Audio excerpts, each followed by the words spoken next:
welcome back to Football Manager once again. As you can see, we're now playing Torquay in the FA Cup 4th qualifying round.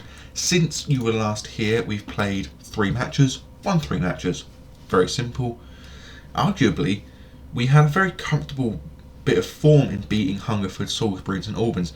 I think Welling would just, to put it bluntly, a anomaly, really. But we are playing Torquay today, a side that, I'll be honest with you, if we were to score, I'd be incredibly impressed. To be blunt about this, there aren't really many teams other than Torquay we really would have gotten that I thought we would actually be able to beat anyway, because the only teams from lower divisions left, like I think 4 or 5 of them, and a lot of the national north and south sides that are still in this tournament are obviously the better ones, like Hartlepool, that sort of thing. Not Hartlepool are in the National League. Who am I thinking of? York, that's what I'm thinking of. Yeah, York. You know, those sorts of teams, the better teams, so to speak. But hopefully, there's obviously no guarantee of defeat. Boston already threw out a beating Guiseley to 2 national north sides. But yeah, we're actually playing with this formation, I think, for the first time this season. For the last 3 games, I went back to the 4-2-3-1 formation, and it worked incredibly well. But obviously, against Torquay, I'm going to go in for much more of a cautious mentality. I'm not going to attempt to go too gung-ho with the match. And to be honest with you, I'm expecting, if I'm going to be blunt, a mullering in this match. I don't want it to happen, of course. No one wants to be defeated, be beaten by, a large margin. No one wants to be beaten full stop in Football Manager. But at this point, I wouldn't be surprised if it happened. So, for today's FA Cup fixture, Torquay United have Lucas Coverlan in goal, Gary Warren, Sam Sherring, Captain Kyle Cameron, Tenai Watson, Dean Moxley, Max Schaaf, Connor Lemonhe Evans, I think, Tyrese Sinclair, Andrew Nelson, Billy Waters, Sean McDonald, Ben Winter, Ben Whitfield, Josh Umara, Asa Hall, Luke Trotton and Adam Randall. Whilst Chippenham Town have Will Puddy in goal, right back Andrew Burns, centre backs Michelle Parker and Ollie Dwyer, captain at left back Kieran Parcell, right wing we have Ross Stern, central midfielders Luke Russ and Joe Hanks, with left wing Alex Petrovic, with Luke Rawson sitting just behind striker Dan Holman. On the bench we have Stanley, Eddie Jones, Brad Ash, Charlie Ball, Spencer Hamilton, Glenn Walker and Luke Jordan. I'm going to pump fist and say we're underdogs, so let's go cause an upset. We are away against Torquay, and so far away from home, we've done very well in the FA Cup, because we played every single FA Cup game away from home. So clearly, perhaps we might be better away than we are at home, but there's no, obviously, proof of that fact, other than the fact that we've won a few more games away than we have at home, but that's not really proof in the matter.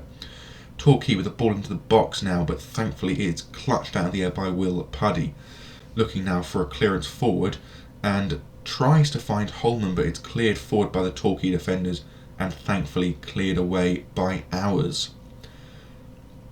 And after half an hour, no shots from Chippenham yet. Sinclair with a shot from range for Torquay, but it's blocked twice. Holman now with the ball, plays it forward to Hanks, who is 3 in the middle, but he's being pushed out wide and his shot ends up very poor. That could have been a very impressive little bit of football there, but it unfortunately ended up with a very poor shot. Schaaf with a free kick into the box, and it's thankfully headed wide by Warren. This is worrying to me, because it kind of shows a bit of a what's the word I'm looking for? A bit of inconsistency in our defence, which really needs to be put out. Let's just be assertive and tell them to go back out there and grab 1 goal. And I'm also going to bring off Ross Stern, because he's not playing well, and I don't want to risk having a winger in this sort of side playing poorly. And yes, I did notice that Burns is also not playing well. but we don't really have much option to take him off. Corner kick from Hanks, swung in but headed away by Torquay. Another ball back in the box again, but again headed away. This time Hanks with a shot on goal, but Coverland takes it out of the air. Long ball forward from Coverland, but headed away by Parker. Jordan now with the ball on the right wing. Gets it past the defender, crosses it in for Holman, but it's headed away to Jordan. Now out to Burns. Burns to Rawson, who shoots from range, but again blocked by the goalkeeper. And apparently it's a free kick, so I'm assuming, yes, Petrovic is offside. Coverland with the free kick. It's a very unorthodox free kick, but it does find a Torquay player. Ball over the top from Cameron, but it's headed away by Russ. Jordan now back to Russ again, over the top, looking for Holman, but it's a very much over-hit ball and ends up with the goalkeeper. Warren plays it forward to Evans. Now Sinclair. Sinclair tackled by Rawson, and never mind. He didn't go down at all. He was still stood up, but it's a penalty either way. Torquay are 1-0 up against Chippenham Town in the FA Cup because of, I'm going to say it, a rather unorthodox penalty decision, in that it's not a penalty. He was still stood up, had the opportunity to run round the player, decided to run into him instead, and was given a penalty for it. So I'm not pleased with the referee's decision, but obviously at this point I can't do much about it. And by the looks of things, we appear to be going out of the FA Cup at the 4th qualifying round, which is frustrating. I'm going to pause here and make my next group of substitutions. And if I'm honest, it's going to be Luke Russ coming off for Glenn Walker because he's not playing well, even slightly. And Kieran Parcell is also coming off for Eddie Jones to come on as an inverted wingback. And we're also actually going to go attacking for the last 15 minutes. We've skipped over 2 mentalities because we need to find a goal to equalise this match. And granted, me putting the team into an attacking mentality could actually make it worse, in that we could actually concede a fair few more goals, but it appears this match is over and done with, and unfortunately it's another defeat. But thankfully it's not a league defeat. And if I'm honest with you, I can't fault their effort. They tried to win, they tried their best. They couldn't quite get the effort, the result they wanted, the result we needed, but putting it bluntly, we did as well as we could have done against a Torquay side who are in the league above us. It was, losing to Torquay in the National South is by no means a disappointing result. But no, it is disappointing, but I mean a bad result. That's probably the better phrase I could have used. A bad result. It's not a bad result. I don't think there's been any upsets by the looks of things, except Farnsley beating Halifax. I guess that's an upset of sorts. Other than that, not really any big upset results I can see anyway. Of course, I could probably miss a few. I'm not too sure. I'm not really looking all that closely at all.